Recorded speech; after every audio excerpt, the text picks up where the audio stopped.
सोलापूर महानगरपालिका सार्वत्रिक निवडणुकीच्या रणधुमाळीला सुरुवात झाली असून सोलापुरात महाराष्ट्र नवनिर्माण सेनेकडे इच्छुकांची अर्ज घेण्यासाठी भाऊगर्दी झाल्याचे दिसत आहे।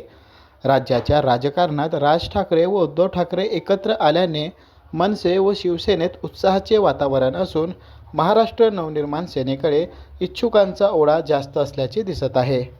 मनसे प्रमुख राजसाहेबांच्या स्वप्नातील महाराष्ट्र घडवण्यासाठी तसेच सोलापूर शहराचा सर्वांगीण विकास साधण्याकरिता महाराष्ट्र नवनिर्माण सेना ही संपूर्ण ताकदीने महापालिकेची निवडणूक लढवणार असून आतापर्यंत 20 इच्छुक उमेदवारांनी अर्ज नेले असून 20 डिसेंबर या विहिरीत कालावधीमध्ये अर्ज भरून घ्यावी अशी माहिती जिल्हाध्यक्ष विनायक महिंद्रकर यांनी प्रसिद्ध माध्यमांशी समोर बोलताना दिली।